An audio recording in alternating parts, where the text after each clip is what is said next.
We'll get started and that's fine. All right, good afternoon. It is February 4th. The time is 2:47 p.m. This is the City Council study session. Can I have a roll call? Councilor Bosmans.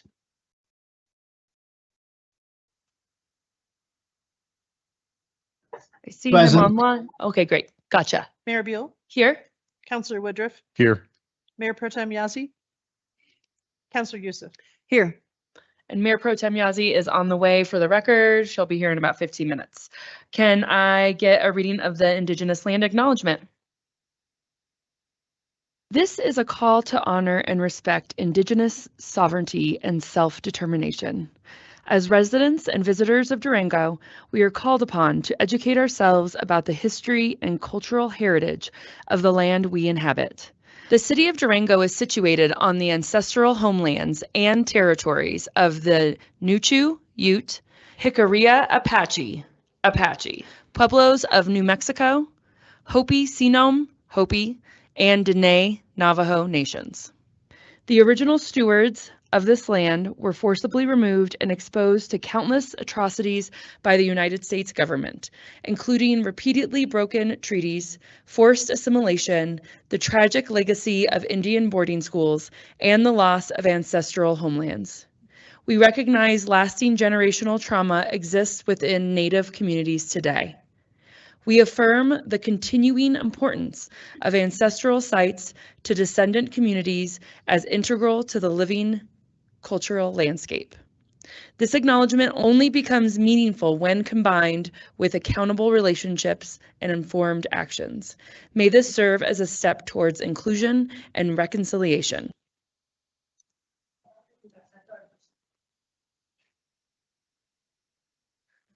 All right, and let the record show that Councilor Yazzie is now present. We're going to start with the Public Safety Monthly Report by Chief.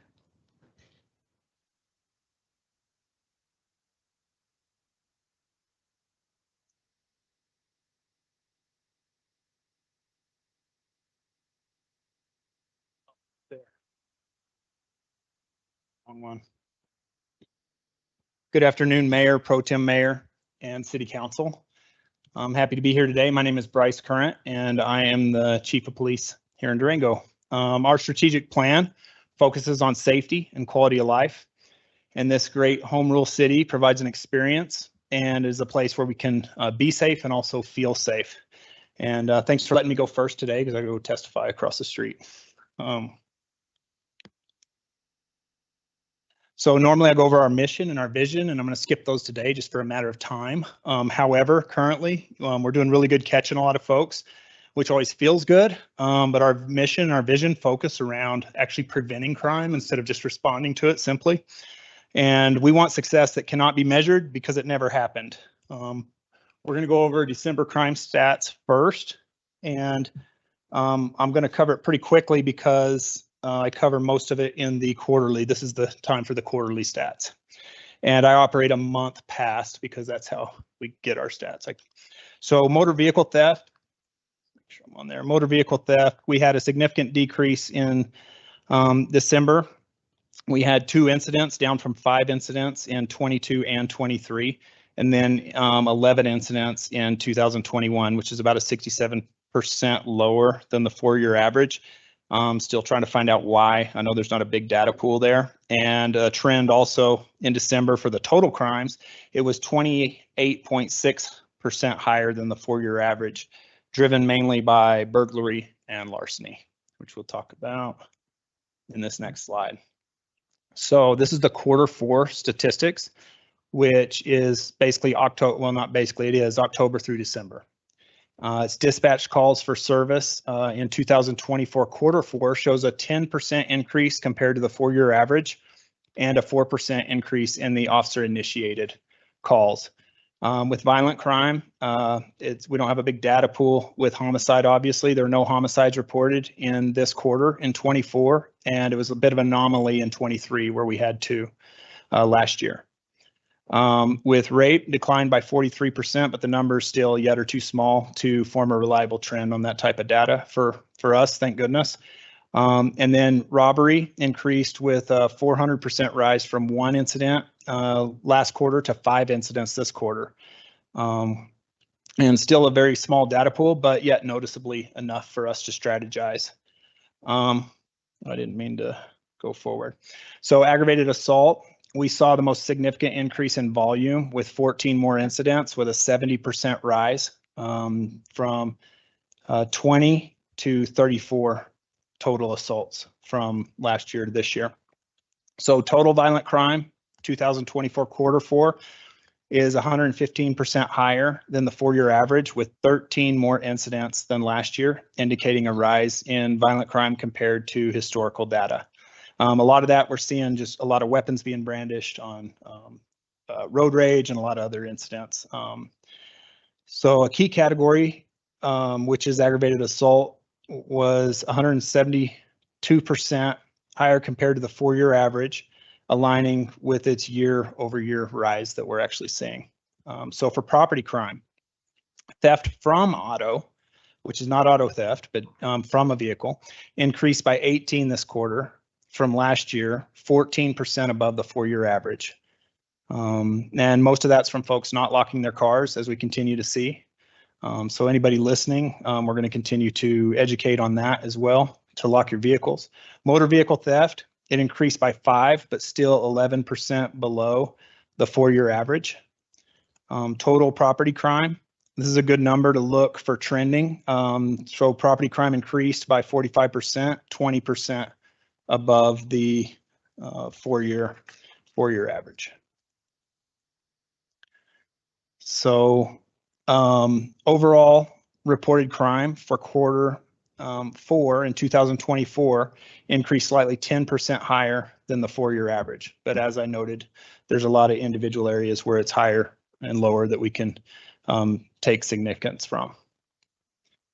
So total arrests dropped by 151, 22%, 2% below the 4-year average, which makes a lot of sense, possibly because of the jail not accepting municipal arrests, and we're looking for other trends for the drop we also saw in cite and release.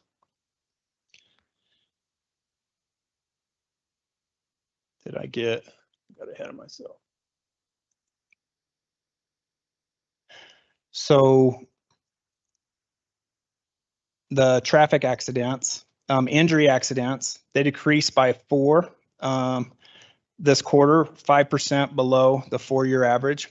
We had 10 more DUIs this quarter and believe that could possibly be a direct correlation to fewer crashes as well as the good weather. Non-injury accidents dropped by 29, which looks significant, but it's only 2% below the 4-year average. So with total accidents, it decreased by 34, which is a 3% below the 4-year average. And we've been very proactive with traffic, but as I said before too, we also have had very good weather, and we had a lot of crashes when we had that one snowstorm. That's sad that I can say we had that one snowstorm. So what are we doing? What are the the qualitative and quantitative data? What's it telling us? And we're looking for causality and statistical significance with all these items, as we always do. We're doing great at catching folks, like I said, but our goal is to prevent crime, and that's where the real investment begins. So a few of the problems we have, obviously, we're losing access to the municipal court by not being able to take people to jail. Another issue is we've tried to reduce our county court arrests by working with the municipal court and their diversion program. So some of our tools, not having some of our tools, we're working with other partners to pivot and continue to be able to use the municipal court as diversion program. We're looking for ways to do that and working with the judge. And we're focusing on other solutions. One is technology and to work smarter, but we're not trying to go out and get technology, but just look at what our vision and our mission is and look for the technology that suits us here in Durango. And then truly partner with our local businesses by educating victims and also the businesses and work together with them. And we have a lot of cameras and things I'll talk about here in a minute. And 3, we're looking at adjusting our arrest standards to work more with the county court and the county diversion program while we're moving through some of these issues as well. We're also working with legislative groups with fentanyl legislation because other cities are seeing the same thing around the country as well as around the state. And we believe in the power of marginal gains with like our court system, enforcements, partnerships. Instead of just trying to fix one thing, we're trying to get better everywhere we can and improve marginally in percentages in multiple areas. We will continue to follow and analyze the data, look for statistical significance, look for causality versus correlation, and not forgetting the external factors, talking to all the different partners we have in town, as well as the business owners and the bars and what they're seeing as well, things that can't always be measured, and strategize our efforts with those partners to get closer to the truth so we can continue to strategically plan. And so something you've seen recently with our social media, the power of a shared vision and the power of reach. All of our social media posts are hashtagged One Durango, which connects back to our vision. And we not only serve the community, but we feel like we're actually part of the community, and this is helping us. So the purpose of social media is to create ownership, partnership, and community engagement. And we measure all of this. So public safety awareness, transparency, accountability, recruitment, public education. And so we work with the community to solve crime. We've had multiple successes in this area in this last quarter, including the pursuit that you saw on our social media in Florida with some theft here locally. There was a knife pulled on somebody up at Manna, and that person was identified through social media. There's multiple warrants and shoplifting suspects that are identified by the public, and we're able to partner directly with them through social media. And so our overall growth and impressions reached close to 1.5 million, a significant increase, 63% increase from the previous total of almost 900,000 in 2023. And this increase reflects a growing audience and exposure to our content. And then the engagements jumped 230,000, remarkable 110% increase from previous totals in 2023, where we had 109. So it went from 109 to 230,000 engagements. And then our net audience growth, we saw a 67% increase with 1,400 new followers from 2023, and we attract about 13 people a day with our engagements. So some updates with our Flock camera system. We had a hit on a vehicle stolen out of Cortez, and the driver was arrested in town. Why is that significant?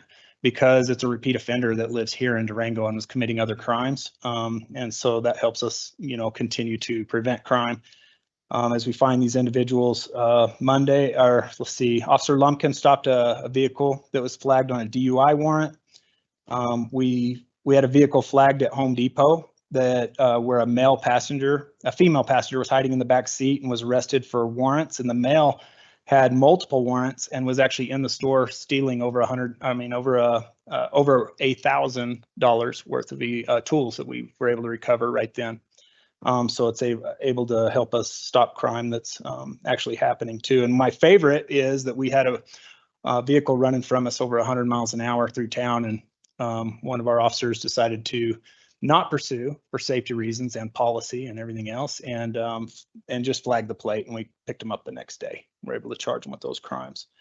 Many of our shoplifters hit the Home Depot and Walmart in Farmington and surrounding areas, and Home Depot and Walmart is on board with these Flock cameras as well. And they don't have them up and running yet, but they're going to, and they're up in, we have access to Home Depot and Walmart and all the other cities, and they're going to have cameras here soon as well. And why that's significant is because in Cortez and all these surrounding areas, they're hitting these major stores, and then they come here and get us too, and we'll be able to catch them in the act because they'll flag them in these other cities saying if they go to your Home Depot, they're there stealing goods.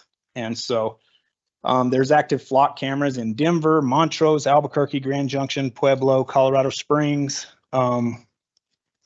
Santa Fe, Gallup, Rio Rancho, Albuquerque, and those are just the areas, the local areas that we have access to. We actually have access nationwide, which helped us catch a homicide suspect last month as well. So I'm going to skip through. I might add some of this in our next yearly, but just talking about our Durango team and kind of how it works with, while we remain close to being fully staffed with FMLA and officer injuries. We had somebody bit the other day, but he's back and working. But we have a lot of ligament tears and other things when people are chasing or wrestling or whatever with suspects. We are feeling 33% down on patrol right now. So the officers are doing all this work at a 33% capacity, even though we are full at a hiring capacity. It's with, to keep that in mind, we continue to try to leverage technology, and we have some goals to, we're in the middle of a comprehensive study to look at staffing right now. And regardless of what the numbers, these staff studies will always tell you different things. We definitely want to continue to leverage technology, and also the use of something like we've talked a lot about using civilian detectives. I know that sounds kind of crazy, but they're doing it across the country really in different ways. And there's a lot of different things we can do to leverage versus just if the study says we're down 16 to 18 people for the workload that we have here in town, doesn't mean I go straight to the city manager and say I need 16 to 18 more people, with the interest of all the other city partners here in town. We also got to look for other efficiencies besides personnel. We started a 529 garage program is what it's called. And essentially, it's a program where we combat stolen bicycles. It's a national program. We want to be connected with the program that's going to be the largest around the state. So everybody knows we've had a program in place for years here locally, but this is nationally that we put these stickers on bikes, and you really can't get these stickers off when they're on. They can be run, and we know that a lot of our bikes are being stolen and sold in different states. And even different parts of the country. And so we're going to be putting out more information on that through our social media and everything else, and partnering with all the bike stores, and goes back to our mission, our vision, partnering with the community, working with the community together. Lastly, so just some detective highlights and some of the things that have happened this last quarter. Our employees have done some amazing things. There was a purse stolen at Walmart, and there was they found the victim's key fob and went around the parking lot just hitting key fobs till they found the car, stole the vehicle, and they were arrested, and they recovered a purse, handgun, and the handgun was stolen from a narrow gauge case, and solved a whole bunch of cases. Stolen plate. They were charged with felonies and drug possession. That was in another case, Officer Grantham identified the suspect of a vehicle in a trespass and a theft, and found stolen cards that were used at the Walmart and the Speedway, and towed the vehicle, searched it, and it had evidence linking to multiple trespasses around town, 2 unreported victims, a lot of fentanyl pills and stolen IDs, and we had an arrest warrant and a search warrant there. Detective Ball identified 2 suspects. It was from that Mears Apartments burglary, where they recognized the people on Facebook and reported it to us in a warrant where we recovered stolen property in Pagosa. And notably, that marks the 2nd recovery of one of those e-bikes that was stolen in that. And there was that Florida police pursuit. I don't know if you saw that on our social media that caught those people with more serious crimes there. And then we did a proactive, and kind of want the public to know that we're doing this as well. But they did a proactive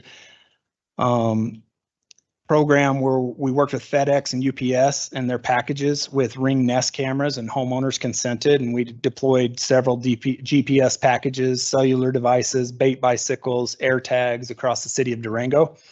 And I'd like to say that we caught a bunch of people, but we didn't. Nobody stole any of them, but we're going to keep doing that. So everybody knows. That could be good news or bad news, right?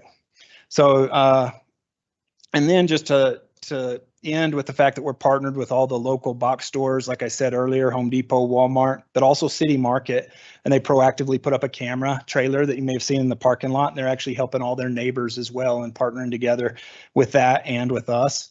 And we're fostering that collaboration with those businesses. And then lastly, one of our officers, London Bartholomew, got over 60 DUIs this year. And one of the guys trying to catch him this next year, he had 5 in one night. I've never heard of that before the other day. And so they're out working really hard, doing some great things. I know it's a lot of information, but that was a quarterly report and I tried to get it in really fast.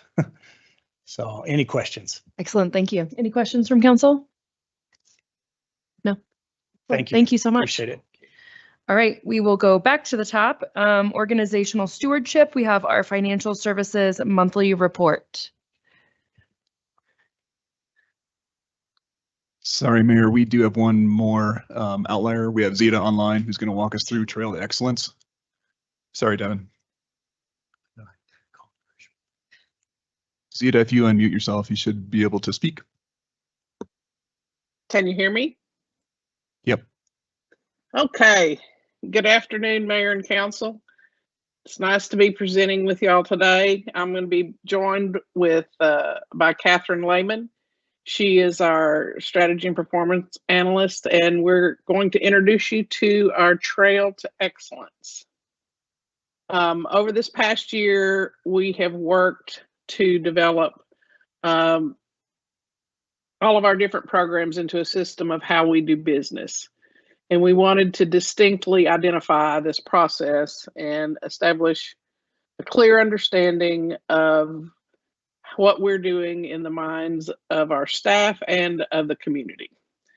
The Trail of Excellence is interwoven into our mission, vision, and values that you see in all our presentations. It's a part of our strategic planning process so that we can ensure that we're meeting the needs of the council and of the community. You see here the branding that we have selected. The executive leadership team worked to determine what best represents how we do business, and this resulted in us selecting the name Trail to Excellence. This is our compass of how we approach continuous improvement throughout the organization. The framework that we're using and the foundation of that framework is the National Baldrige Framework. And this provides a comprehensive approach to evaluating and improving key areas, such as you see the leadership, where we focus on integrating mission, vision, and values into everything we do, our strategy, strategic planning, and that to make sure we're addressing the challenges that we have and leveraging any advantages or innovative ideas that we can develop. Customers, which is our community, engaging them to determine their needs and building those relationships. Measuring how we do business, what success look like to the city of Durango, and comparing that against other high-performing organizations. Our workforce, building an engaged and supported work environment for everyone, and operations, we want to ensure that we're designing and managing and improving those processes year over year so that we are aligned again with the mission, vision, and values that we have. And then our results in the framework is how we ground our performance in data-driven decision-making so that we are achieving the strategic outcomes. And I'll turn it over to Catherine to speak a little bit about the evolution of all this. Thanks, Zeta. Good afternoon, Mayor and Council. As Zeta said, my name is Catherine Lehman, and I am the Strategy and Performance Analyst here at the city. I'm going to walk through the evolution of our performance excellence journey over the last 5 or 6 years, and then discuss our leadership system, which is a key component of our Trail to Excellence. So starting in 2020, this was the beginning of our performance excellence journey. And we had a siloed approach to planning and lacked an organizational plan that aligned with the different plans across all departments and services. In 2021, we really began this journey by developing our first strategic plan and revising the mission and vision. And this also began to rebuild trust in the community and with staff with those plans.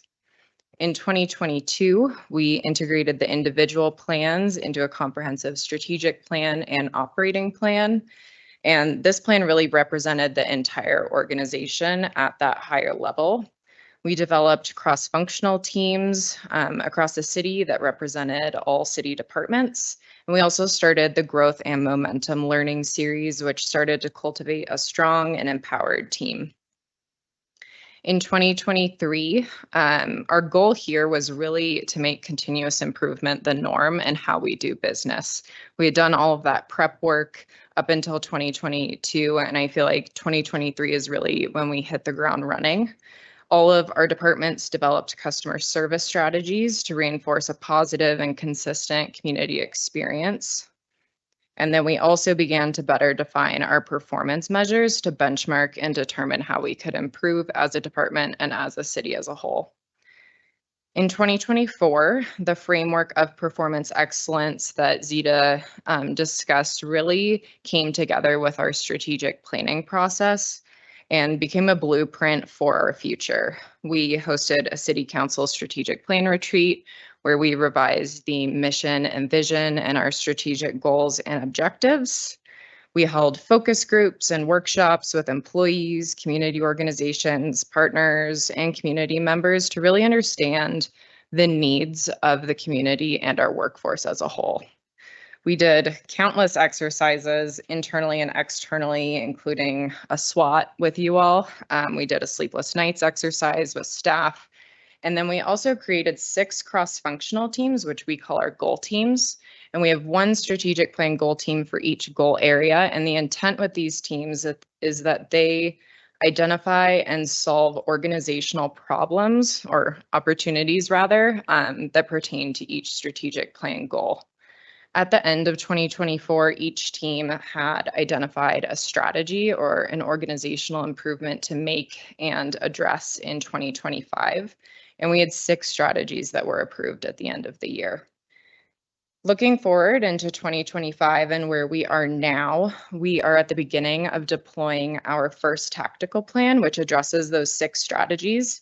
Those span from an organizational approach to capital project prioritization to standardizing customer service across all of our departments and services.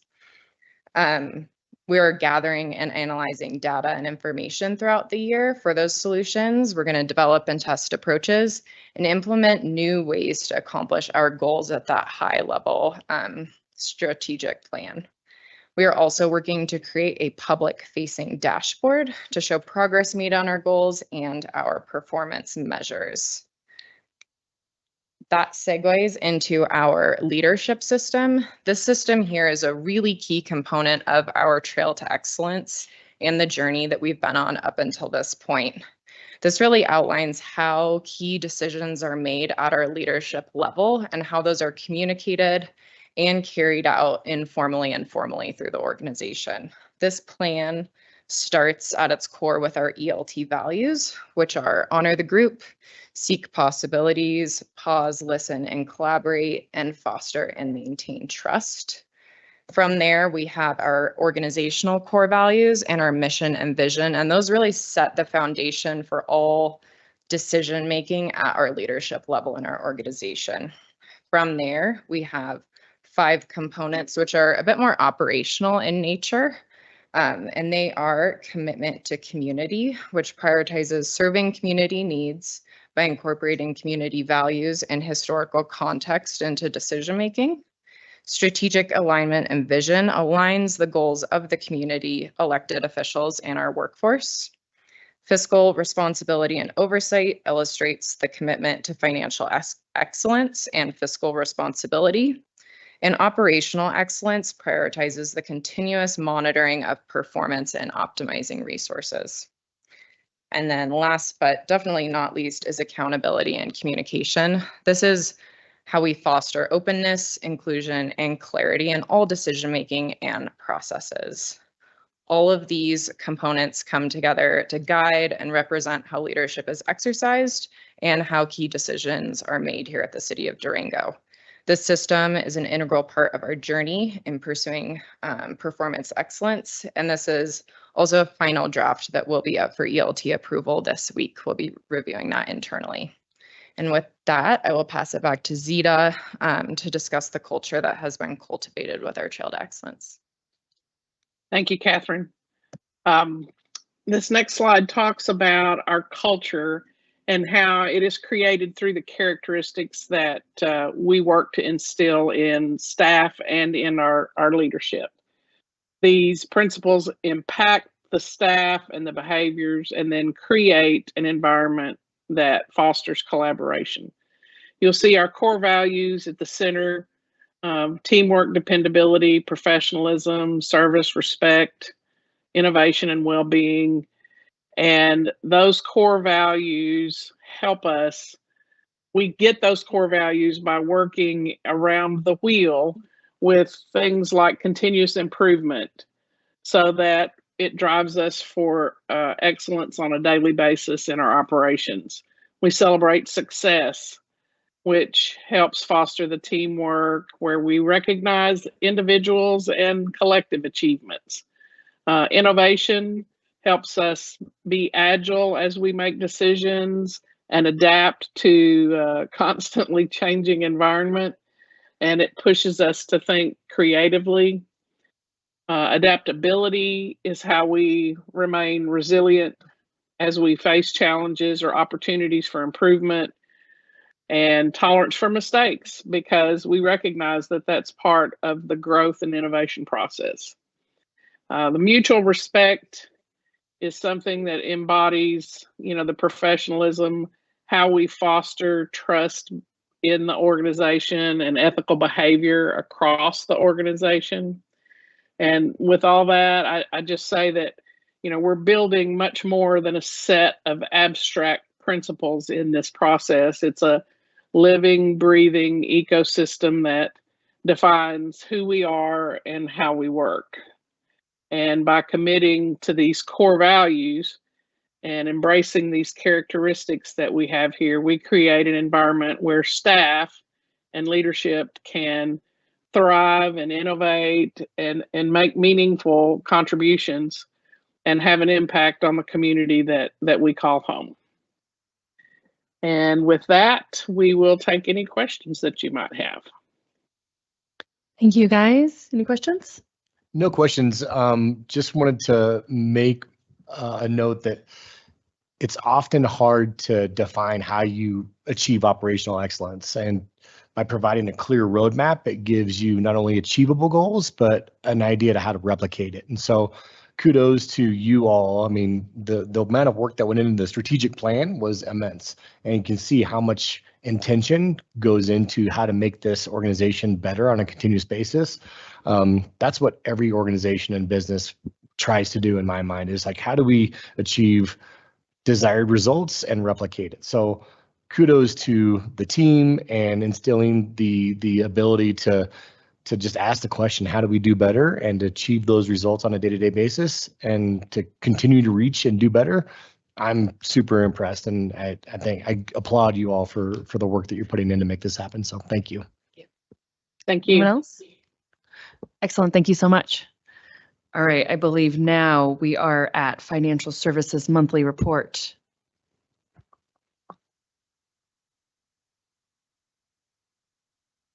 Oh, good afternoon, Mayor and Council. Devin Schmidt, Chief Financial Officer, pinch hitting for Mr. Elliot Fitz, who is out sick today. So this will be on our December 2024 monthly financial services report and departmental update. I do, want to put the disclaimer out there that December is not complete until the annual comprehensive financial report is complete. So throughout this presentation, you will see some variances that are explained as the normal year-end process, as we are getting in revenues that will be booked back to 2024, the expenditures that are coming in that would also be back to 2024. So just wanted to start off with that disclosure as we roll through. So kicking it off with our 2024 sales tax forecast for December. So a variance of projected and actual revenues was -7% for December. Projected revenues were 2.9 million and actual revenues were 2.7. The variance for prior year revenue was -8%, and positive note, annual sales tax to date is 4% above budget. Looking at the general fund projected revenues to the actuals, actual revenues were down about 43% below the adjusted revenue projections, and we're at 5.9 million. Actual revenues were 3.3. Again, this has a lot to do with when we receive revenues. We do have a couple outstanding revenues from the county, for example, that would be booked back for joint sales tax and things of that nature. We also do an annual library billing over to the county as well. So those are items, since they are state collected, they're 2 months behind. We're only a month behind. So we expect to see those actual revenues come up quite a bit. The other piece that somewhat skews this forecast is that police dispatch fees previously from the user agencies were included in the general fund. Those are now in Fund 30 for the 911 center. So those are two areas that make this a little bit different. And so again, this is always noticeable at the end of the year until we finish up that annual comprehensive financial report. In the general fund projected expenses to actuals, so expenses are again 13% below seasonally adjusted. Expenses were projected to be at 6.2 million. Actuals were actually at 5.4. Year to date, the general fund is 14% below forecasted expenses, and general being under budget is a good thing.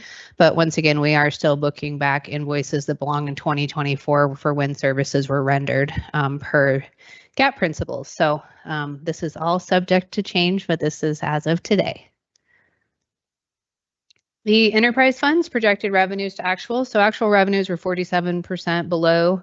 Projected revenues were 4.7 and actual revenues were 2.5. We do expect to see that GAAP bridge as we finish up some of those year-end accounting entries and receive some of the intergovernmental transfers that have not yet been made. So expect that to close that gap further. In the expenses for our enterprise funds, they were 45% above adjusted expense projections for December. Actual projected expenses were 2.8 and actual expenses were 4.1. Year over year expenses have increased by 66% for December.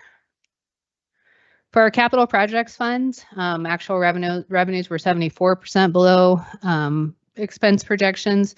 Projected revenues were 5.6 million and actual revenues were 1.4. We do expect those revenues to increase in December with the final accounting closing entries that have not been completed yet, with those transfers increasing for some of those capital projects funds. In the expenditures, this is always, it's fun to look at a capital projects funds from a year over year standpoint, but I think it's good to note that actual expenditures were 315% above the adjusted expense projection. So actual expenses were 6.5 million. I think that is showing all of those capital projects that are getting completed. So to utilize a seasonally adjusted forecast for capital projects funds is a little bit different, just simply because we expect those to change year over year depending on the capital projects.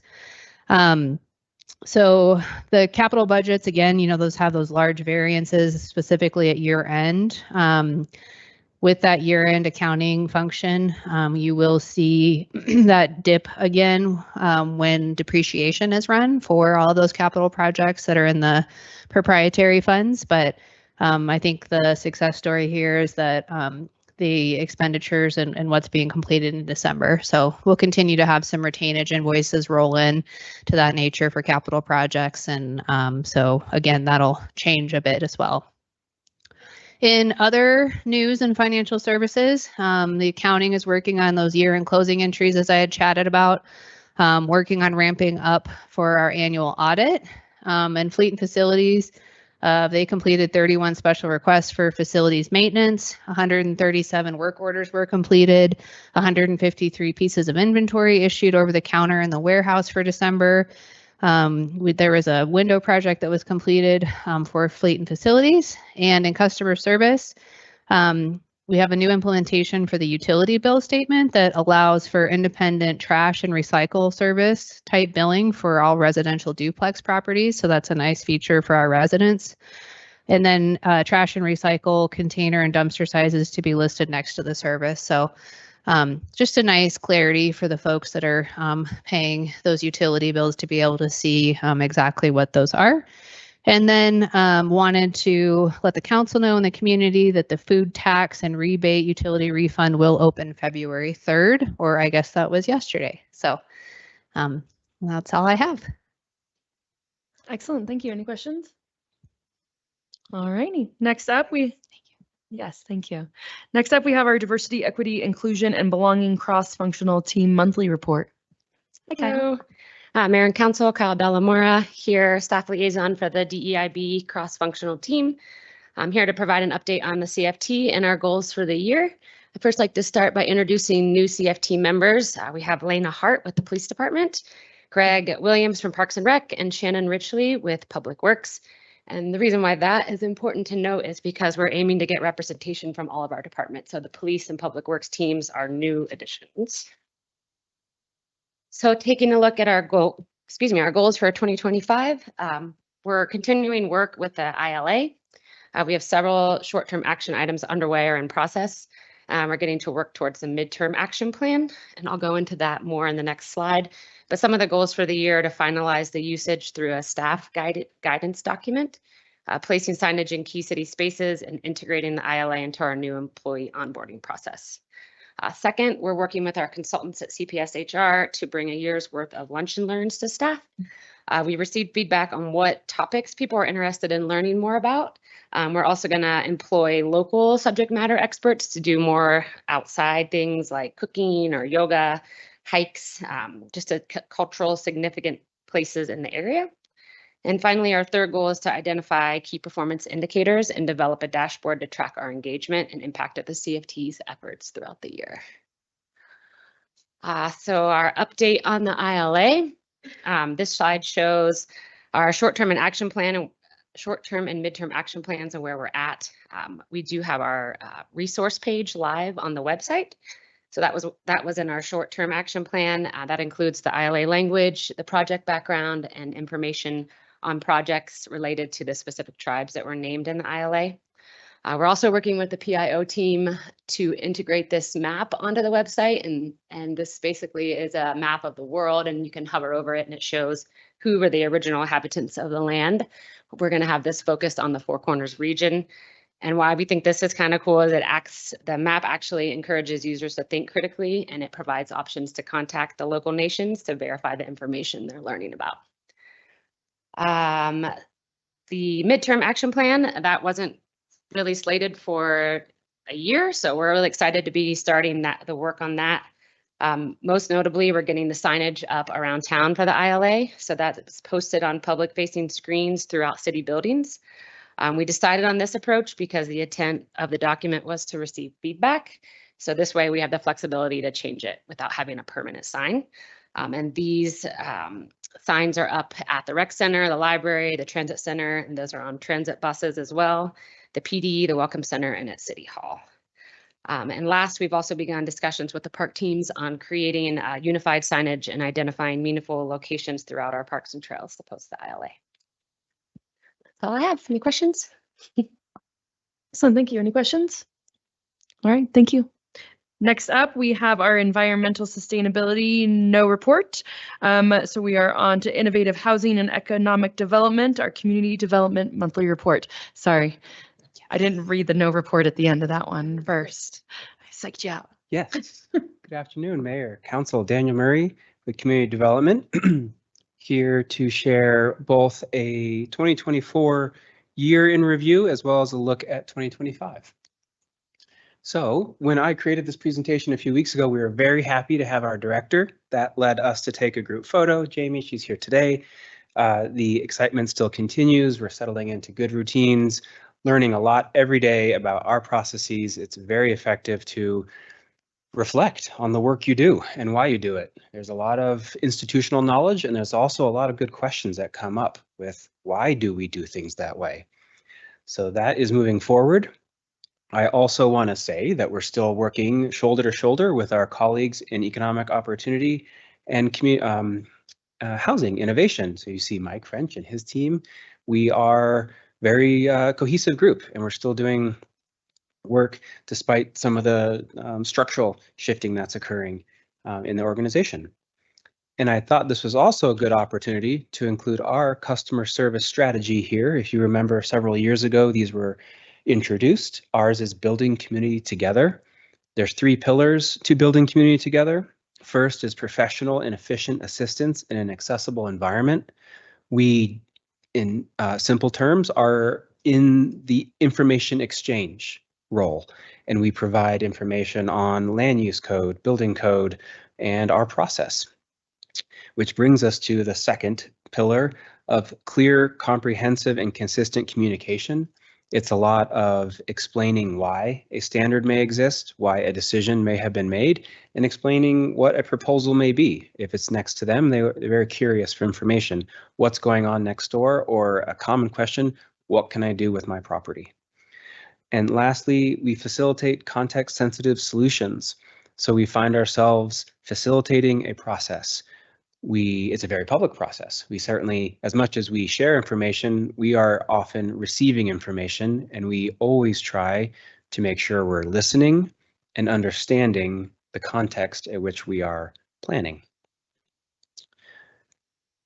And my goal for this year, when you see more of me, is to try and tell our story with pictures. So this was a great example of community development staff and Bob Brammer in action. We have Lily Oswald and Scott Shine visiting the Animas Valley Elementary. The exercise here was explaining the role of planning and community development. And here in the photo, you see a zoning map, which is a pretty dense topic, yet it was well applied. On the right-hand side, you see a photo of the students' exercise was to come up with ideas that they would love to see in the community. So those little boxes are business ideas. And the ideas, I think, that I've been told that rose to the top were a trampoline-style bounce house, a Chuck E. Cheese, and a police station. And I zoomed in on this photograph a little further, and I read the description for each of these buildings. And these kids are very astute, as we know. They identified the benefits of these businesses in creating jobs and creating a safe community. So a lot of similar conversations that occur in this very same room.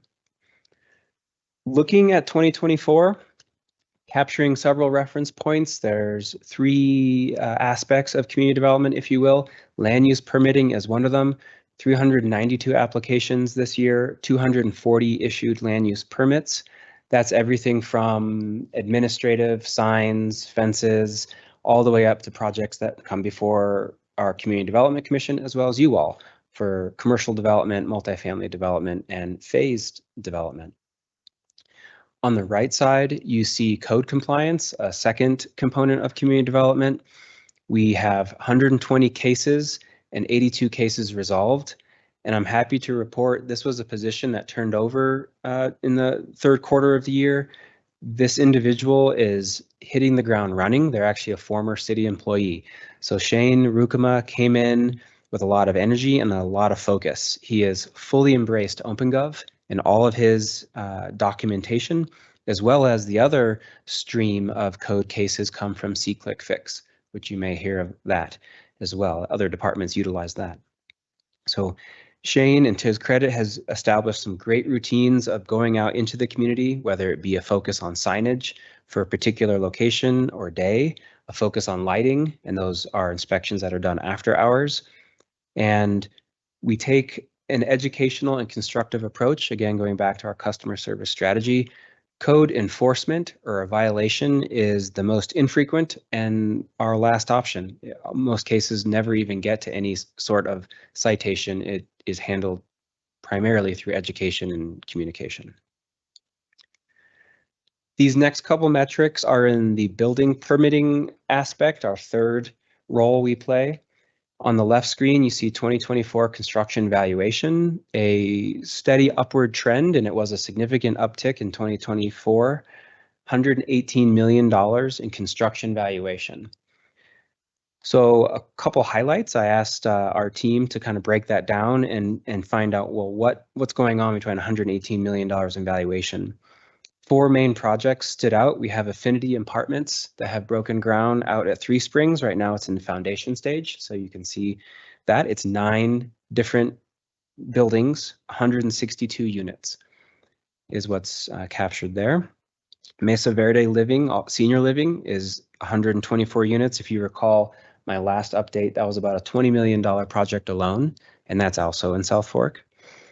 And Durango Fire Protection Station 2 is a huge component in this, and that's quite visible right now. A 4th project that makes up our valuation would be Mercy Medical Office Buildings, very complicated building, and that is still under construction. The exterior is done, the interior is being finished, and it's behind Mercy further up the hill. Looking at the right side table, we have building permits issued overall, 307 last year, slight trend down. So this is pretty typical with what we see. We see a slowing trend of building permitting, but a high valuation, and that's across the board. I think we can see that quite intuitively in even single family homes. The value of the homes is going up, but maybe fewer of them are being brought online at the same time. One other notable aspect of what occurred in 2024, if you remember in May, we came before council and we adjusted our valuations. We were using 2013 valuations and now we're on 2023. So I suspect that is not entirely, but that is a factor in $118 million. Again, valuations took a 10-year pause, and last year we were able to catch up a little. In terms of living units created, certainly an important metric for council. It ties very closely to strategic plan goals.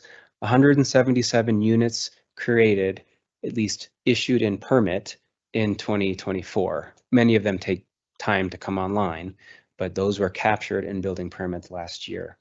Again, some notable aspects. That's Mesa Verde, 124 units. We consider that a unit. It's like an apartment. There are 7 more units under construction, even just a block away from us. It's known as the 11th Street Studios by the courthouse. There's 5 added tiny homes up by Mile to Wild. The park is filling out, but 5 of those units came in last year, and the balance of those units are coming in 2025.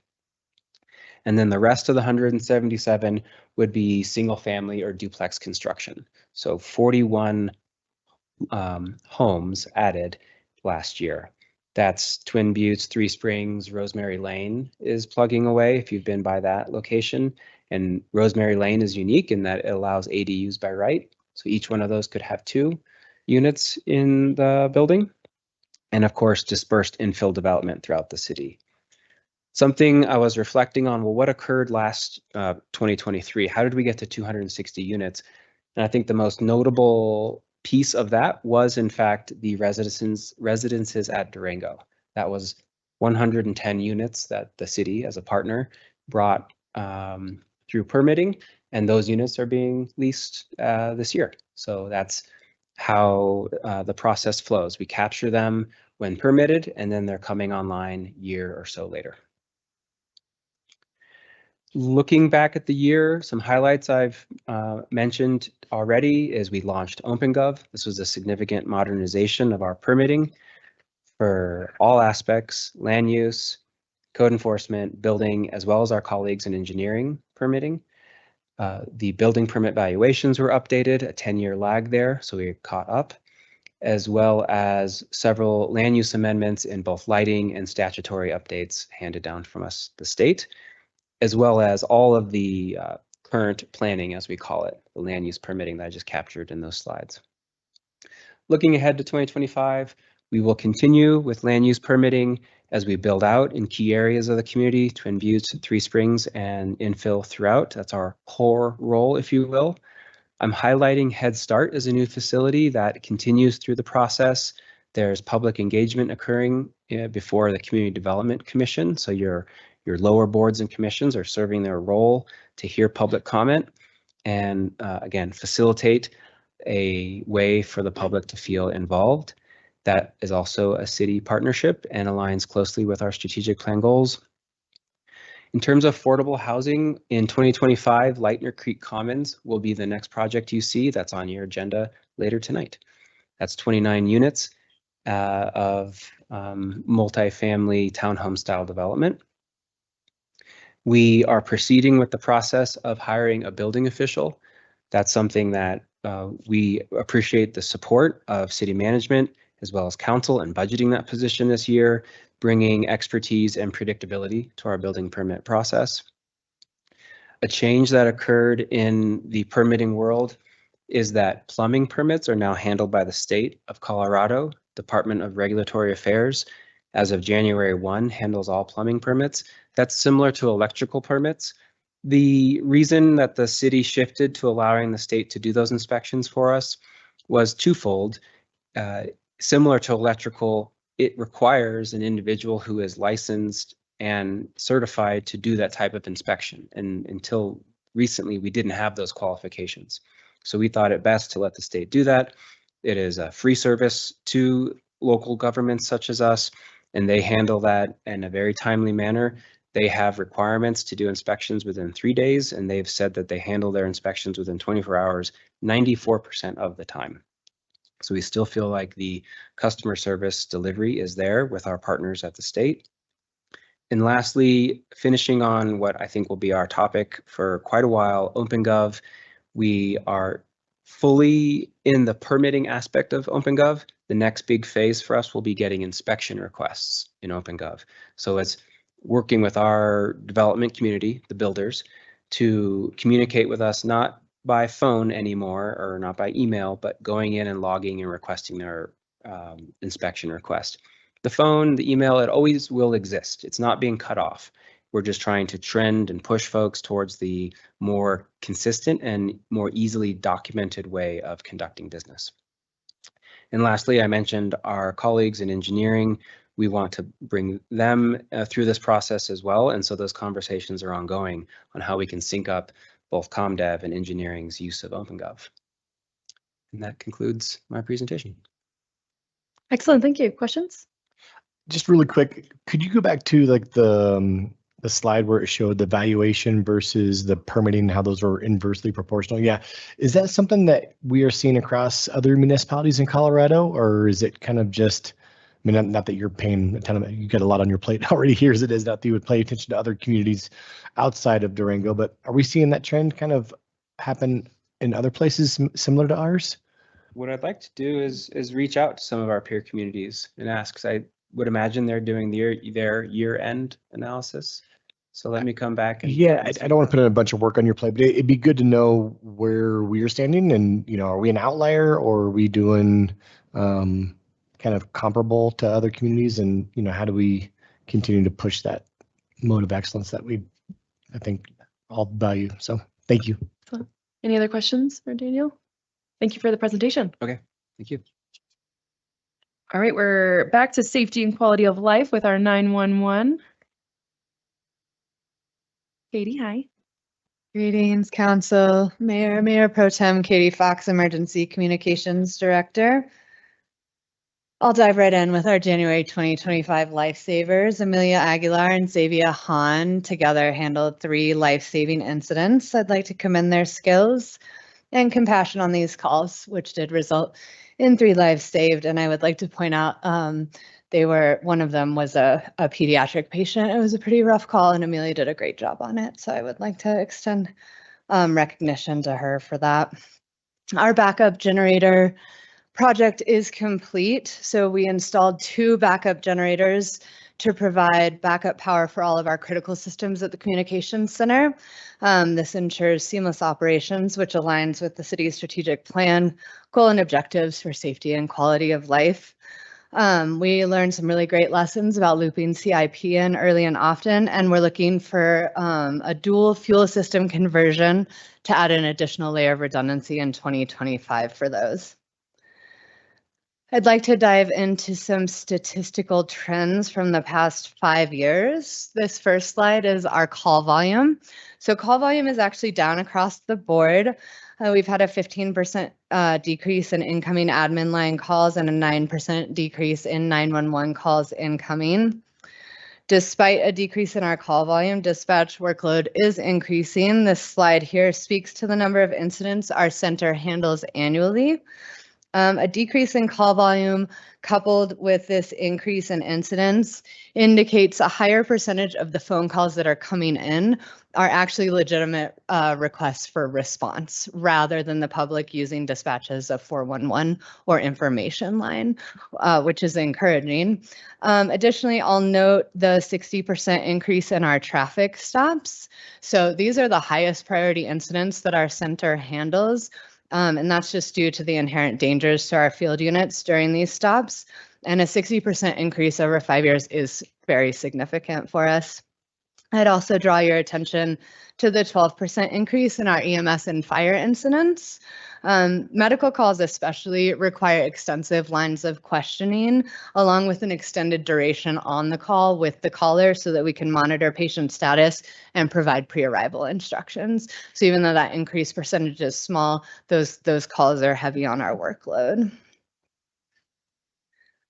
Along with an increase in incidents, the center's seen a marked increase in the number of interfacing software as well as law enforcement units we dispatch for over the past 5 years.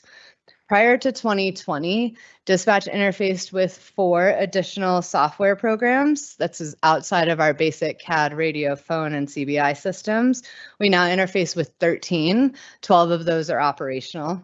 I've put a timeline and brief description on the screen for you for over the years. This trend is absolutely going to continue as we sort of rocket towards an NG911 environment. NG911 is next generation 911, and that's an advanced IP-based emergency communication system, which I'll be excited to speak to you more about throughout the year in 2025. But NG911 is an inevitable evolution in our industry. It's non-negotiable, and it's coming down the pike to us. As a department, we're exploring what our dreams are for engaging with that evolution, and the way that we're doing that is through a reassessment and a reimagining of our departmental strategic plan. So together, as a team, we're embarking upon a journey to identify our shared vision, to outline our operational priorities, and to create metrics with meaning, all within the framework of the city's established strategic plan. So we discussed that process at our all-staff meeting in January, and I would like to say thanks to Josh Wolf for this picture. It was the one picture he was able to get of us because the phones and radios were going off. So he did a great job, and we appreciated his patience and professionalism. And that concludes my report for you all. Any questions? Thank you. Any questions from council? Excellent. Great. Thank you so much, Katie. All right, next up, we have our Library Services Department report with Liz. Yes, since brevity is the soul of wit and tiresome the limbs and flourishes, I will be brief. So we had a fantastic year. We saw numbers rise in a way that we're really excited about. We saw really controllable growth in circulation and visitation, and really excellent growth in public room usage, computer usage, and programming. Those are things that can grow, as I spoke last month, pretty exponentially without us having to worry about capacity issues, with a few exceptions. I want to highlight roughly 13,000 new items. Doing the math on that, we did over 41 purchased, cataloged, processed, and put on the shelves, 41 items every single workday. So incredible staff. Our collections department also, Joe D and Kevin Ann identified a real gap that we no longer had a notary service, and it was one of our most requested services. So they researched the training, found it, got trained, and we started that mid-year, and we're averaging a little over 10 a month with very little media push. So it's really great to have that back in, because there was a real gap in the community of being able to provide that. And as you see, 2% increase in circulation. We like that. We don't want it to be 20% every year. We cannot maintain or control that. Programming, that's where I said we saw really good jumps. As I mentioned last month, we really want to look at attendees per program, because you can put out so many programs and so many programs to get your total attendance up. But our attendees per program, as you can see here, is 1.5 times the state average. And that means they have to do a lot more work than we do to get the same numbers we have. And that kind of success with those increases is really fantastic. in program, and I want to highlight how successful once again our Lit Fest was this year, because we had more diverse offerings than ever before. Our crowd was more diverse than ever before, which was the exact stated intent of the redesign. And to have that happen within the first time we made that full jump into it was just such a testament to the community and the work our adult services department does. And I also have to mention this was the first full year of our Durango Poet Laureate program, which we team with a number of other organizations. But that thing is already becoming self-sustaining and successful, and we are really excited for the future of that and for it to become just a legacy project that continues on with just nominal support from the library. In patron support, we have over 25,000 cardholders. As you can see, it's a pretty darn even split. 50% from the city, 40% of those are county, 5% other, and 5% is a mix of our courtesy cards and admin. Other means they live out of state. Just to show you that we are truly a regional resource. We are not just used by City of Durangoans. We are used so incredibly by everyone in this community. And this is just cardholders. This is not all the people who become your office, school, and away from home. We have no way of tracking where they're from yet. We are looking at uses of some really wonderful databases that we're now part of to try to get a better geographic sense to benchmark and be able to tell you where that holds off, not just with cardholders, but with our usage and programming and use of library space. You can see we had a decrease in reference questions, and that's something that I talk to you guys month about month, that it just seems that our user population uses reference as a resource less than some other libraries, even though all our other numbers climb. And so we continue to watch that, but we are also, of course, watching how our users talk to us and all our different feedback mechanisms. And none of them are saying anything but rave reviews on the service as a whole in reference services. So it doesn't seem to be that there's a gap we're not filling. It just seems to be that that's one of our less used, highly used, but less than our other growth areas. And library space, 3% increase in visitors, but a 51% increase in our public room reservations. We're having the very good problem that very soon we're going to have capacity issues, which is great. And that's without people getting to know about an AV renovation that we'll talk about hopefully next month, because we're just working out a couple of bugs that makes our room better to use than ever with our AV visual displays and the microphone actually being able to hear without throughout, which is very nice. And, you know, really great use of computer. We saw growth in that as well year over year. And that's because people are using our space longer and staying more, which is just fantastic because it certainly doesn't cost us any more the longer someone stays. So that's really great utilization of that building. And last but not least, I don't talk about this every month or even every quarter, but that's something that's going to change this year, is our financial stewardship. This is a bunch of numbers, but the big bright line is we spent 96% of our budget. We were extraordinarily efficient. We always want to go under, but we want to go just under because we want it to be clear that when we come to city council and we come to the county and say, this is what it costs to run the library, that those are accurate statements. And I have to give a shout out to our wonderful friends of the library. We would be a little over or 99% if it wasn't for the wonderful support we get from them in allowing us to do things in a way that is flexible and dynamic in response to community needs. Because, of course, being joint sales tax funded, our projections change even after the budget is approved by city council. So it's a really tough situation to be in if it wasn't for our wonderful friends. And that is it for my report, and I can take any questions you have. Thank you, Luke. Any questions from council? Great, thank you. All right, next up we have reliable infrastructure and community connectivity with our transportation department, Sarah. Good afternoon, council. Sarah Hill. I wanted to give you a quick little perspective of what we did accomplish in the transit division this year. This is a picture of Mile High Stadium, aka the home of the 2026 Super Bowl winners. So this stadium can fit 76,000 people, and in 2024, Durango Transit filled the stadium 6 times with the number of rides that we gave. 458,061 rides. And our goal was an increase of 5% ridership increase over 2023, and we surpassed that and hit almost 8% ridership increase.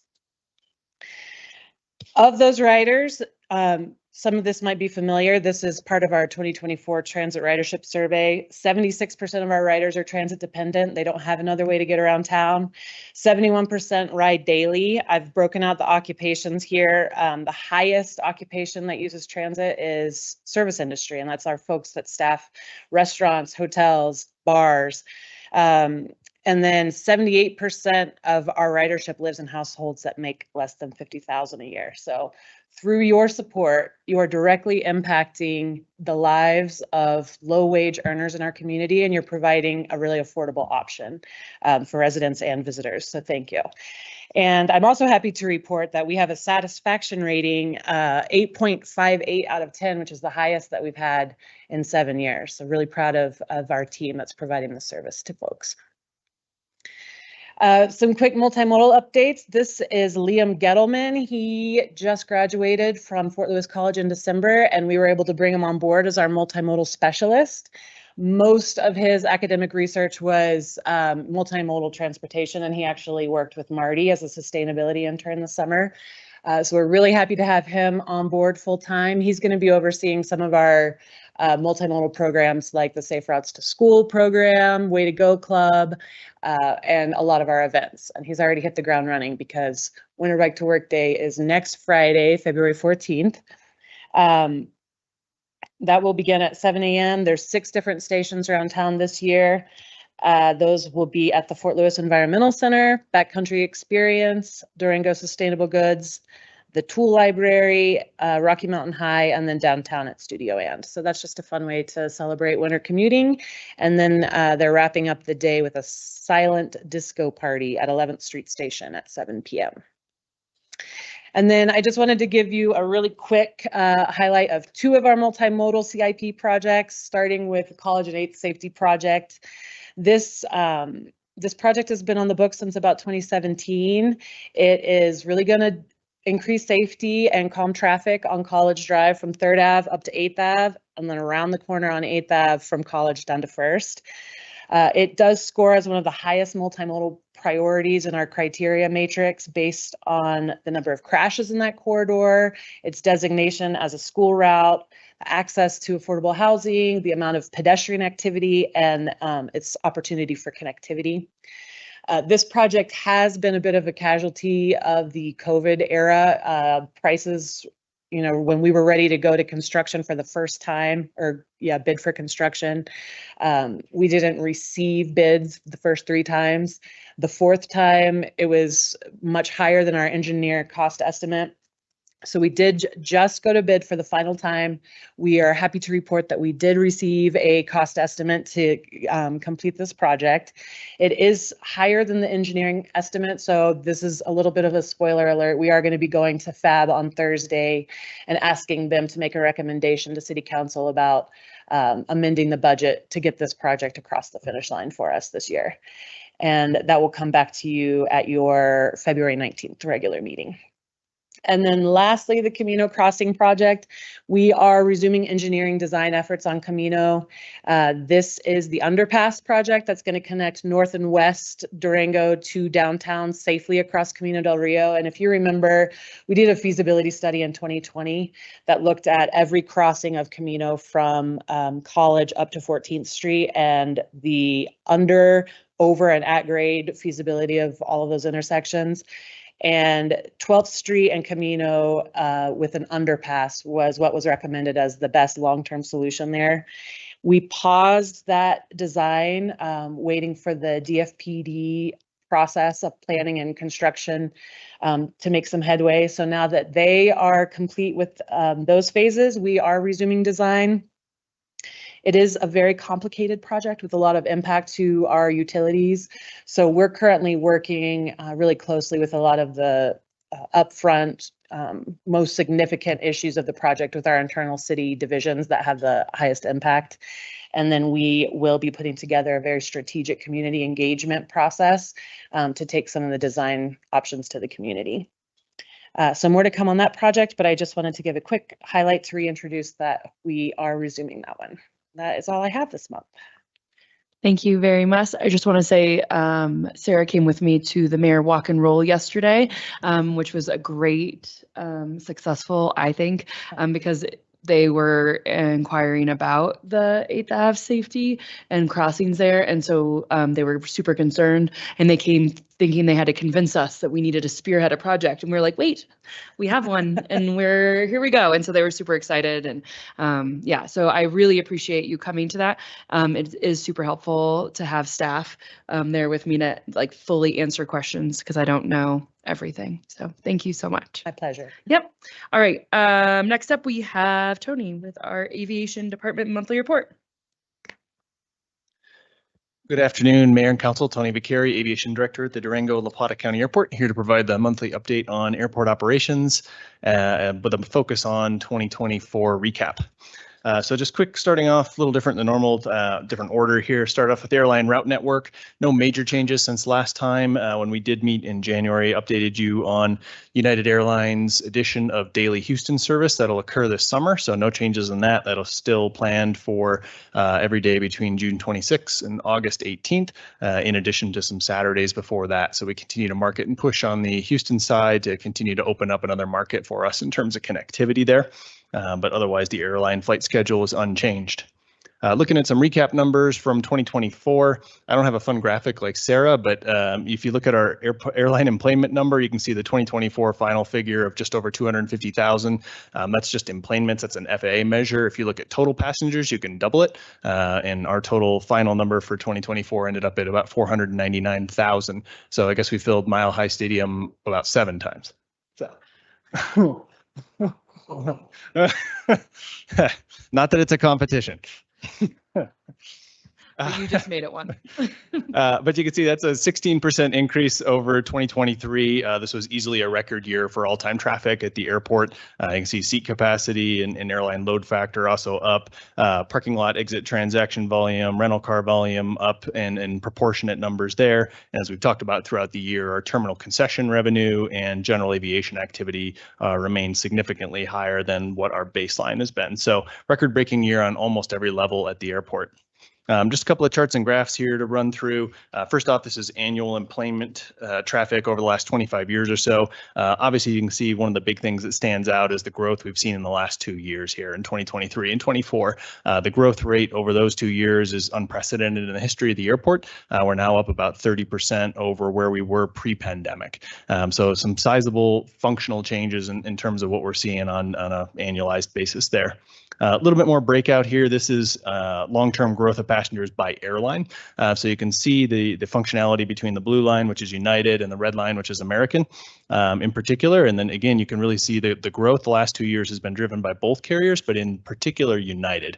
We've seen them continue to really push additional capacity into the market. That's really been driven by their addition of larger mainline aircraft, which has fundamentally changed the seat capacity in our market, as well as the reestablishment of a 6th daily Denver frequency and now leading up to daily Houston. So particularly in 24, but really over the last several years, United has been the major growth carrier. Not to underscore what American's doing, you can see they're also above their pre-pandemic levels by a substantial margin, but United has really been the big push on that front.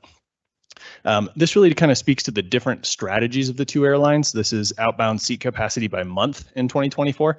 And you can see the two airlines' different approach to our market. United is running relatively consistent capacity through the calendar year. And you can see there's slight fluctuations month to month, but in general, they're very consistent in terms of what that airline flight schedule looks like. Whereas American has been a little more strategic and seasonal in the way they're positioning seats in the market.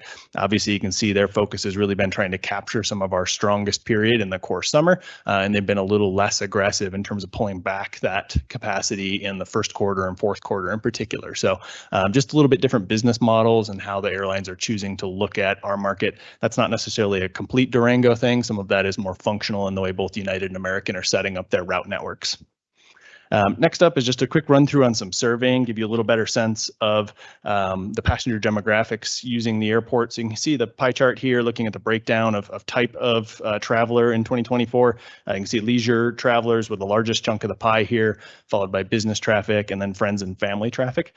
Of note, if you were to compare this pie chart to the same one pre-pandemic, major differences you'd see is the downturn, the proportionate downturn in business traffic. Pre-pandemic, that number was closer to about 42% as opposed to the 30 that it was in 2024. And the opposite is the case for leisure, where in 2018, that was at 33%, and now you see it up at 40%. And then the friends and family piece is also up substantially as well. So that's consistent with nationwide trends where business travel has ebbed during the pandemic, slowly gained back, but not at the same rate as leisure and friends and family traffic.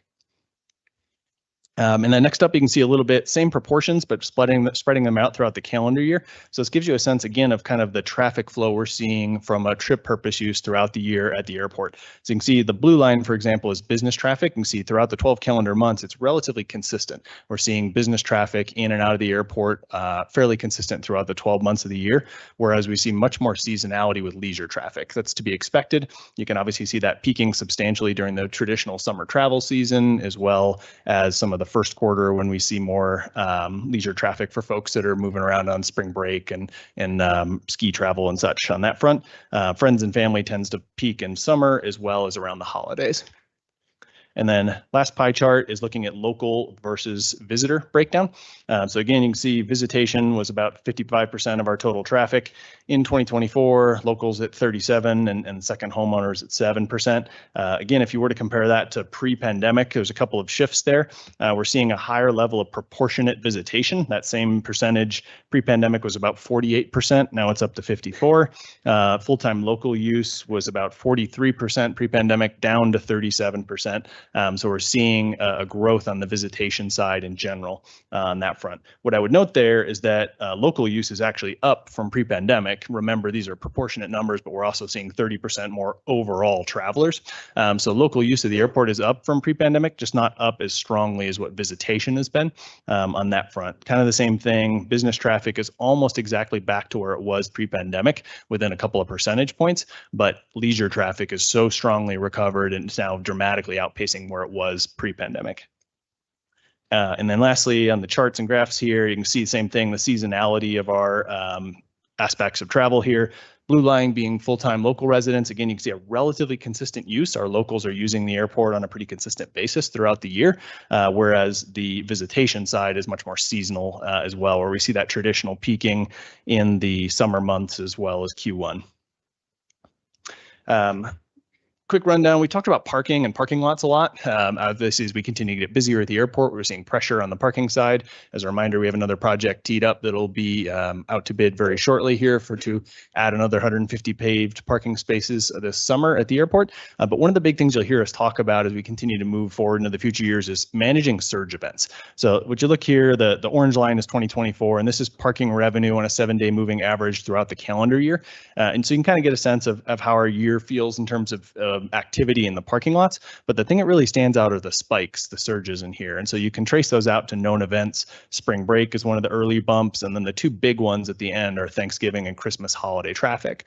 We talked a lot about this coming off the Thanksgiving, but one of our big challenges continues to be how to manage those surge events. We don't necessarily want to build and expand our parking to be able to manage those singular events on a daily basis, because if you pave all those parking spaces, they're only being used for perhaps 10 to 15 days throughout the entire year. That's not an efficient use of paved spaces. So you'll continue to hear us talk about remote options, unpaved lots, shuttle opportunities, and possibly surge pricing as a way for us to try to manage some of those events a little more specifically, with the goal of maintaining our paved parking inventory to capture the traffic that's running the other 345-ish days of year, which is really what we want to make sure we're designed to manage.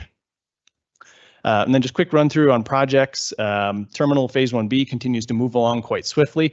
Vertical steel is now almost 100% complete. Will be by later this week. Exterior framing of the new baggage claim and arrivals hall is already underway.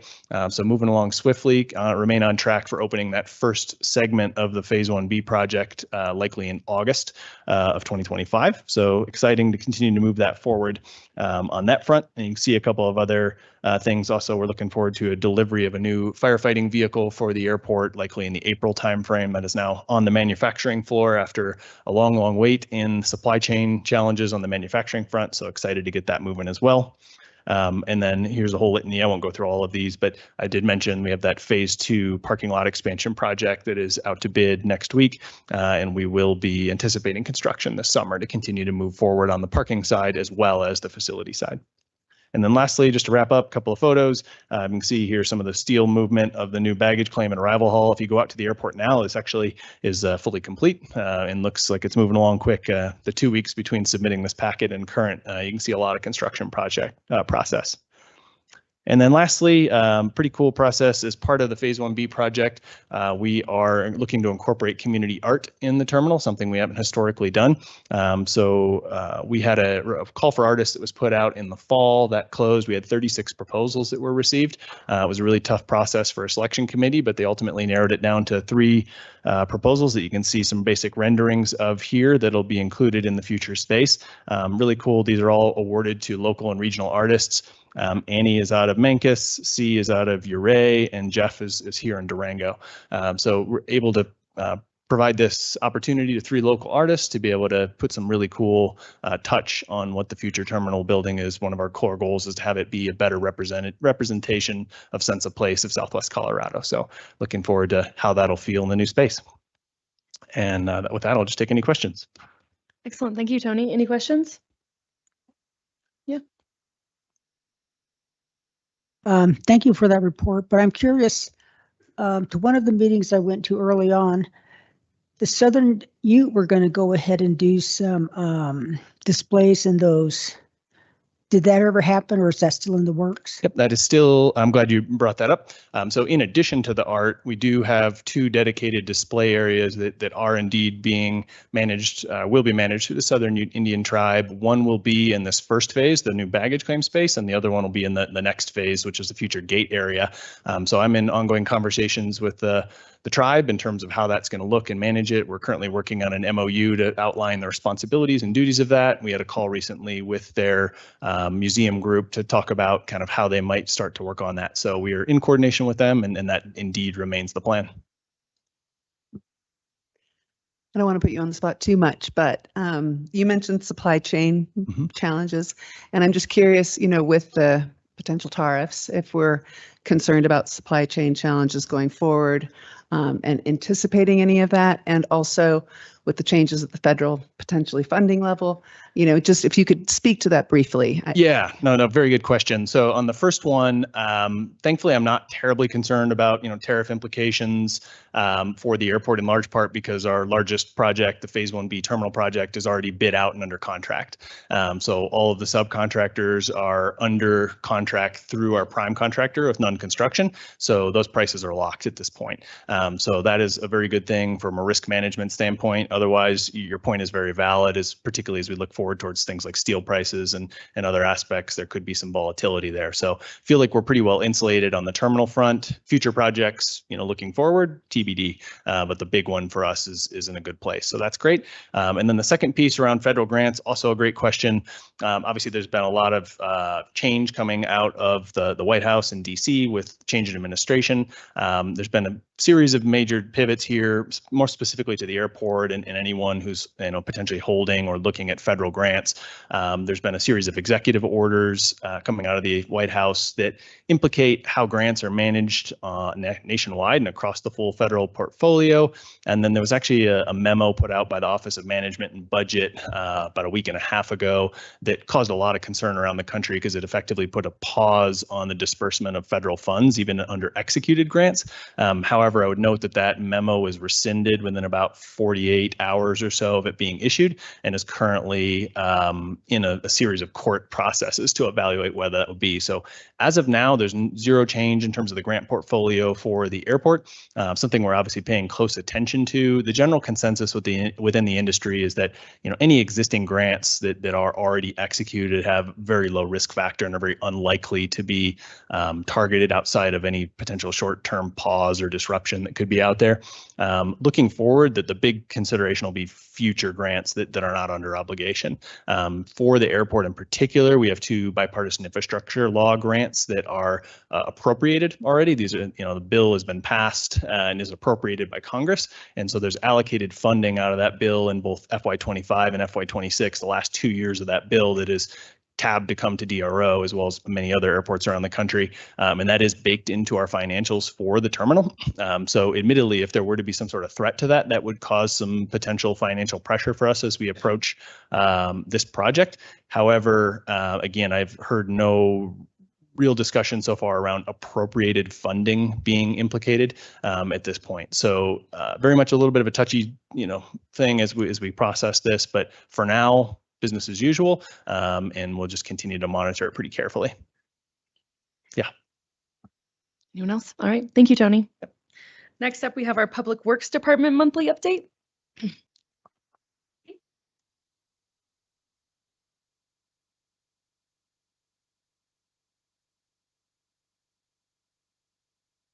afternoon, Mayor. Afternoon, Mayor and Council. Laura Rick from Public Works. That is a melted water meter from, just 2 weeks ago when we were having negative temperatures. It was recommended to insulate your meter pits with something or put heat tape around the piping, but somebody put heat tape around the plastic part of it and then stuffed a blanket on top, and the whole thing lit on fire. So, lessons learned. Yeah, do one or the other, not both. Yep. Okay. So we're going to go over just what's been going on in Public Works over pretty much just December, January. In utilities, over at Santa Rita, we replaced the pump and the motor in the Santa Rita pump station, just one of them.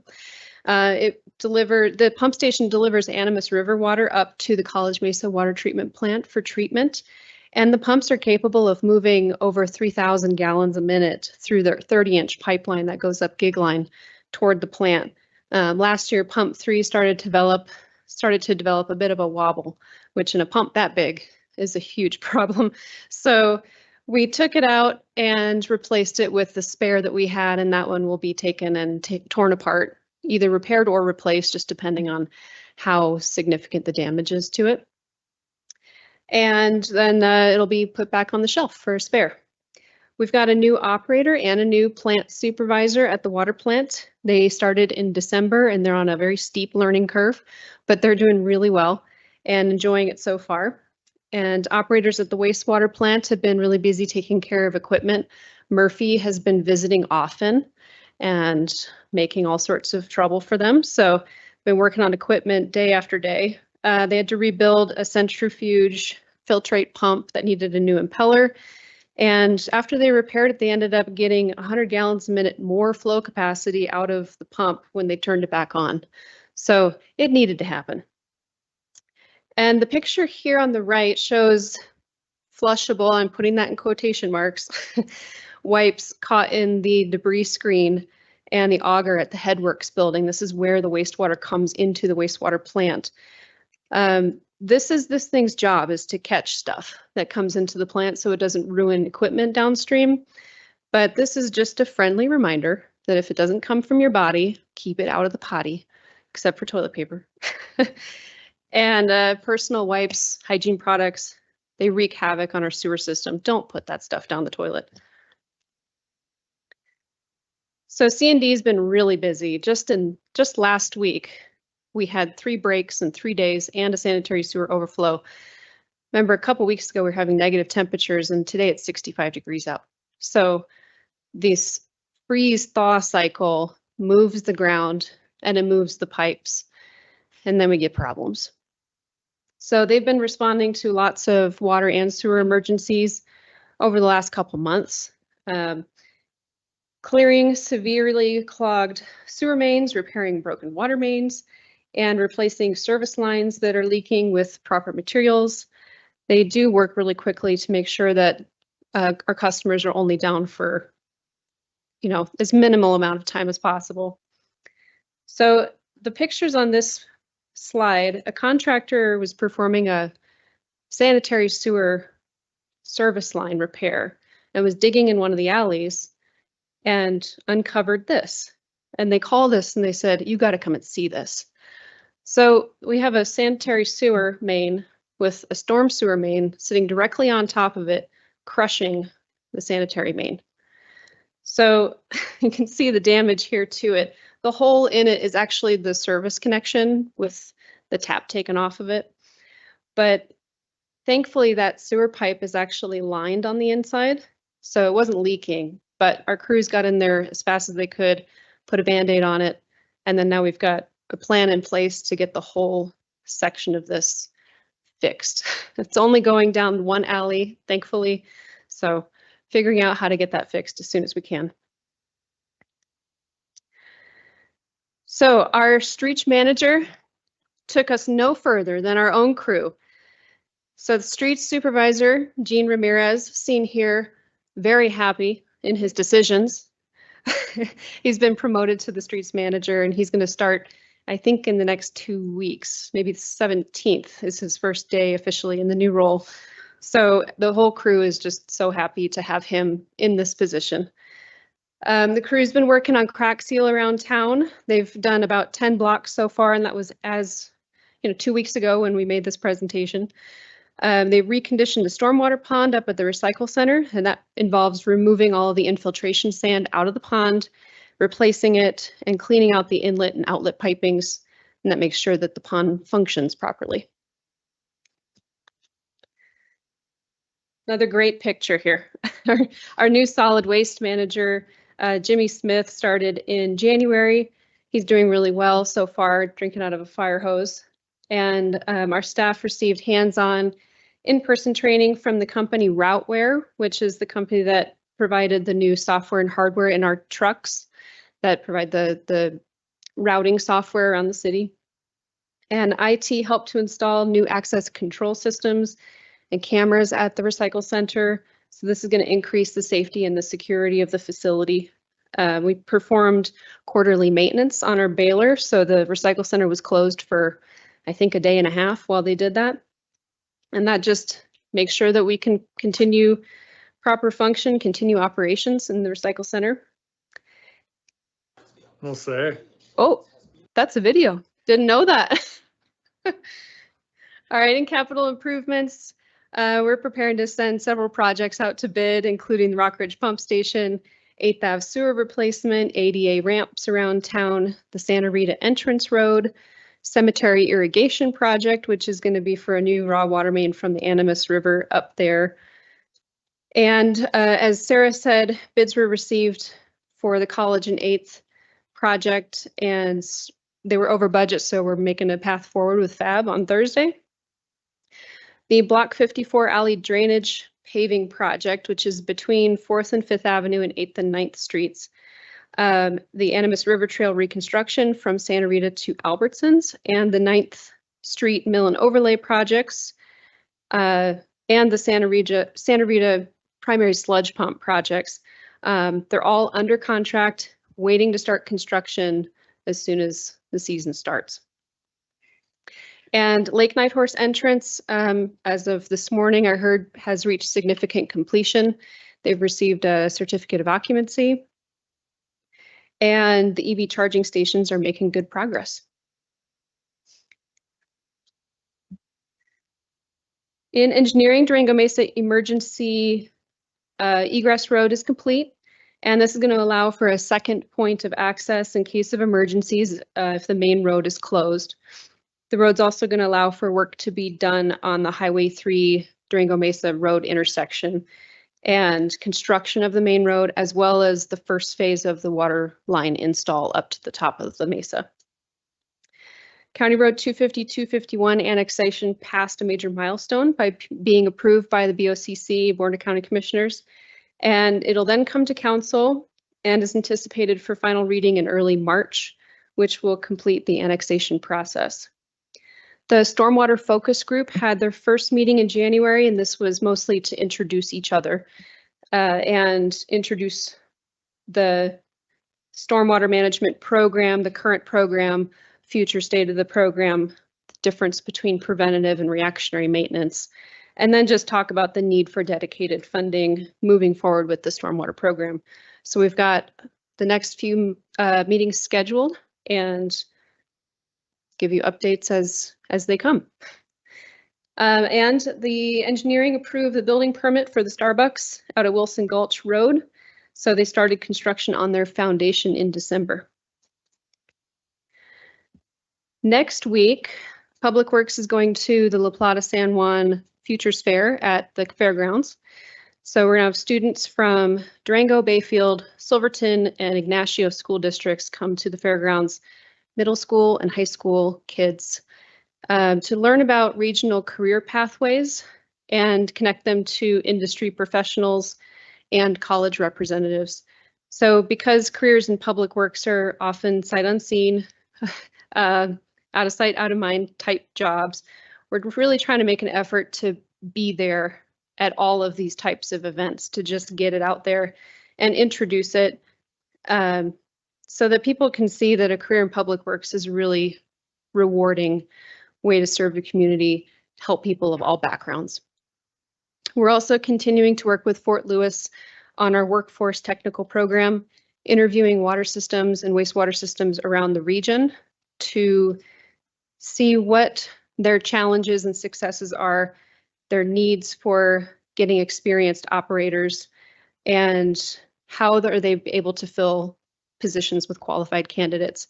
So the data that we're collecting is going to help create the scope of this workforce program.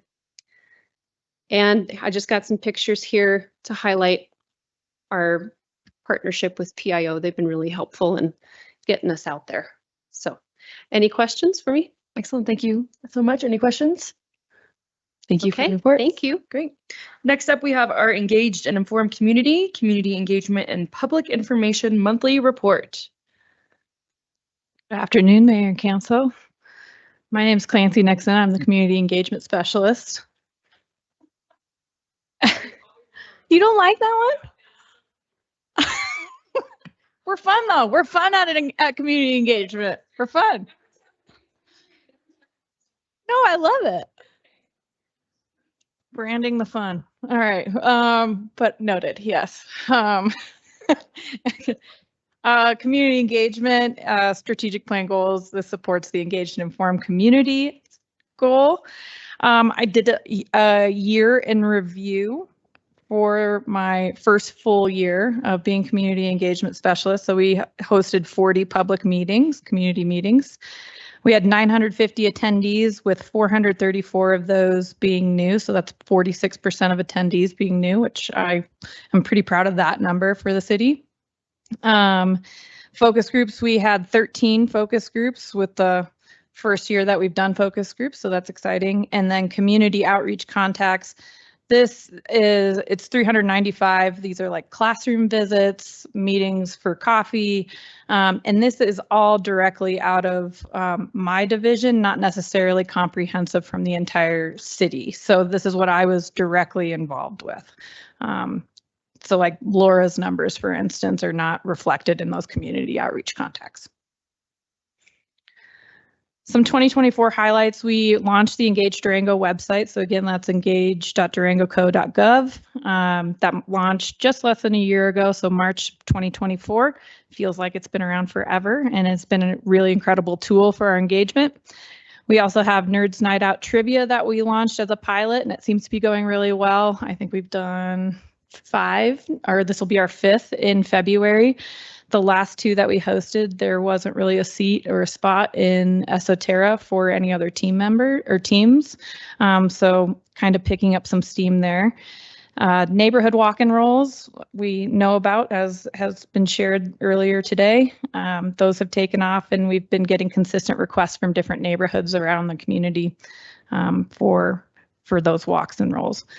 Community and Cultural Relations Commission, I'm really excited to continue work on this as the staff liaison. I think that they're going to be really helpful in reaching some pockets of our community that have been harder to reach and engage with in the past.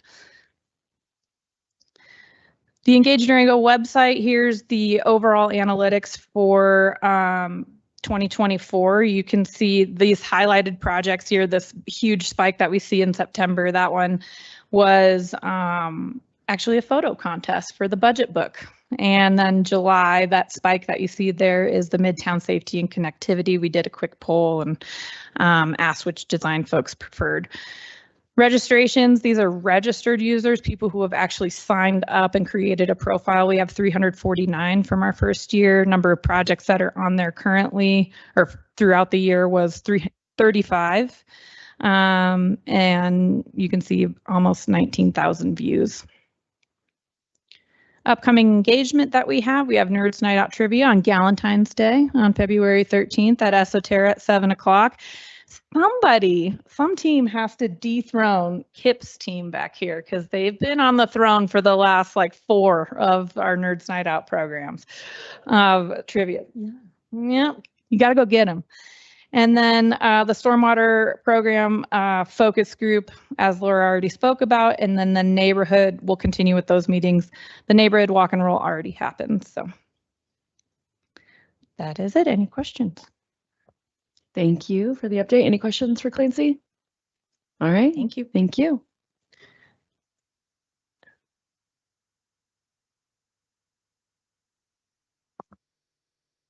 Turn my mic on. Tom Sluice, Public Information Officer for the city. So last month I did the year in review. It was pretty comprehensive. I thought this time we would just kind of do a laser focus on a somewhat esoteric but important component of our social media efforts, revolving around engagement. You get the joke. Thank you. I was worried. Star Trek fans engage. Yeah. So what I'm going to show you basically is just our engagement rate, which is just in very broad terms, how the audience is interacting with our content, and that could be a like, could be a follow, could be forwarding the post, etc. And we're going to compare that to some government social media channel benchmarks that we dug up from Hootsuite. So the first one we'll start with is Instagram. The benchmark for social media channels nationwide is about 4.2%, and you can see Instagram for the city is at 6. The police is just under that at 5.8. Library is the same, 5.8. Parks and Rec, 4.9. Airport is only 0.6, but they just started out their account, and their history is they got a very engaged audience, and I'm sure that's going to skyrocket and be right up there within a matter of months. Facebook, the benchmark for social media channels for industry, for government is 3.2. The police, they have great content. Need to give a shout out to McKinsey, just killing it with the videos, the kangaroos, the chases. I mean, it's just very riveting engagement and riveting topics. So they've got 12.5%, which is about 4 times the national standard. The city is about 3 times. We have good content, just not quite as sexy as the police's, but that's okay. Multimodal also 6.2, about double. And then the remaining 3, you'll see library, Parks and Rec, airport are right around that standard. And that's to be expected because, there's a proportional relationship between engagement and the level of controversy based on what you're posting on. So, police, city, and multimodal with bikes, we're going to have topics that are going to get a lot of people wound up. Airport, Parks and Rec, library, it's typically just, we have an event coming up. We've got open, swim lanes coming up, or we have, something going on related, which isn't that controversial. And it's more informative as opposed to a topic that's really going to get you to, reach out, post, and tell your friends. So these are all, I think, great. X, Twitter, it is at 2.4. We're above it for police, the city, and the airport, but we are starting to see some numbers get a little soft because politically what's happening. We'll keep an eye on that. We did create a Blue Sky account for the city because that's what CML was saying a lot of municipalities were going toward, just out of curiosity, and we'll track that along with Threads doesn't give metrics, but we'll see what other options are out there to follow our audience, basically. And then finally, LinkedIn. I think the industry's standard of 2%, we're at 10 times higher. I think really gets back to what Zita and Catherine were talking about, which is, again, I'm biased, but I think it does reflect our efforts at performance excellence. I think you got a very engaged staff, a very proud staff, and I think they're taking to LinkedIn in particular to really make sure they support our efforts and to let everybody know.